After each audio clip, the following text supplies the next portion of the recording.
क्या सूरज के मरने के साथ ही धरती भी खत्म हो जाएगी? रेड जायंट अवस्था के दौरान सूरज का आकार इतना बढ़ेगा कि अपने आसपास के ग्रहों जैसे मरकरी और शुक्र को भी निगल ले। वैज्ञानिकों का अनुमान है कि धरती भी सूरज में समा सकती है, लेकिन ये पक्का नहीं है। वैज्ञानिकों का मानना है कि लगभग 5 बिलियन सालों के भीतर सूरज की गर्मी खत्म हो जाएगी। सर्दियों के साथ ही सूरज की रोशनी कम होने लगती है। तब कई सारी स्वास्थ्य समस्याएं एक साथ हमला बोलती हैं। मान लीजिए, एक रोज सूरज गायब हो और हमेशा के लिए चला जाए, तब क्या होगा? ये किसी साइंस फिक्शन की बात नहीं हो रही, बल्कि एक हकीकत है। वैज्ञानिकों का मानना है कि लगभग 5 बिलियन सालों के भीतर सूरज की गर्मी खत्म हो जाएगी। जानिए, इसके बाद हमारे साथ क्या होगा। ब्रिटेन की मैनचेस्टर यूनिवर्सिटी के खगोलविदों की एक अंतर्राष्ट्रीय टीम ने ये पता लगाने की कोशिश की है। उन्होंने इस घटना के समय होने वाली बदलावों की कुछ भविष्यवाणियां की। यह समझने के लिए कि सूरज के साथ क्या होगा, खगोलविदों की टीम ने एक नया डेटा मॉडल विकसित किया। वैसे सूरज के मरने से काफी पहले से ही समस्याएं दिखने लगेंगी। इसे समझने के लिए पहले सूरज की गर्मी के बारे में जानना होगा। दरअसल सूरज की गर्मी न्यूक्लियर फ्यूजन से होती है। इससे हाइड्रोजन गैस हीलियम में बदल जाती है। इस प्रक्रिया में गर्मी पैदा होती है। आज से लगभग 4 बिलियन सालों के भीतर सूरज की ये प्रक्रिया गड़बड़ाने लगेगी।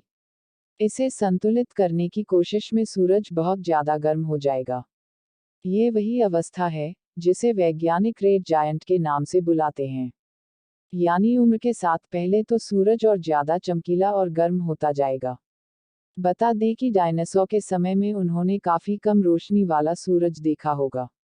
इसी तरह अब कुछ ही समय बाद हमारे बाद की पीढ़ियां ज्यादा गर्मी देखेंगी। ये तापमान इतना ज्यादा होगा कि पानी के प्राकृतिक स्रोत सूख जाएंगे। लाइफ साइंस की एक रिपोर्ट के मुताबिक सूरज के रेड जायंट वाली अवस्था में हमारी धरती शुक्र ग्रह की तरह दिखेगी, जहां वातावरण में कार्बन डाइऑक्साइड ही होगी। ये हालात अभी बदतर होने बाकी हैं। सूरज के भीतर हाइड्रोजन फ्यूजन की प्रक्रिया बढ़ने पर सूरज का आकार भी बढ़ने लगेगा। ये इतना बढ़ेगा कि अपने पास के ग्रहों जैसे मरकरी और शुक्र को भी निगल ले। वैज्ञानिकों का अनुमान है कि धरती भी सूरज में समा सकती है, जो इस बात पर तय करेगा कि फ्यूजन से सूरज का आकार कितना ज्यादा हो रहा है। अगर सूरज का आकार बढ़ना बंद भी हो जाए तो रेड जायंट स्टेज में इतनी गर्मी निकलेगी कि समुद्रों को पीने के बाद ये तापमान चट्टानों को भी भाप बनाना शुरू कर देगा। ऐसे में इंसानों या दूसरे जीव जंतुओं या वनस्पति का रहना असंभव होगा।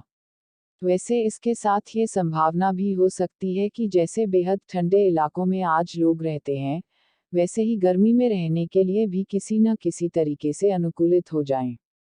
इस बारे में नासा के एक्सपर्ट भी फिलहाल अनुमान ही लगा रहे हैं। एक अनुमान ये भी है कि तब तक इंसानों दूसरे ग्रहों पर जीवन तलाश सके। ऐसे में हो सकता है कि हमारे बाद की पीढ़ियां धरती को छोड़कर सूरज से काफी दूरदराज के ग्रह जैसे प्लूटो पर बस जाएं।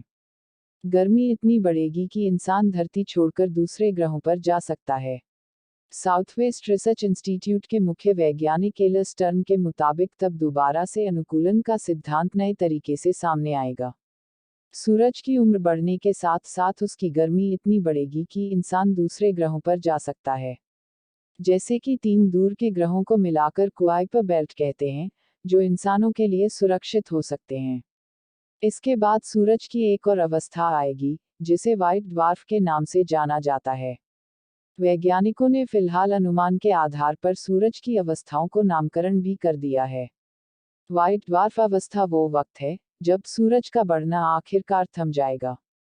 इसके आउटर स्पेस में एक के बाद एक विस्फोट होंगे और वहां पर सफेद कार्बन और ऑक्सीजन का अवशेष बचेगा। ये अवशेष पहले तो काफी गर्म होगा और इससे खतरनाक एक्स-रे किरणें निकलती रहेंगी। इस अवशेष का ठंडा होने में लगभग 1 बिलियन साल और लगेंगे।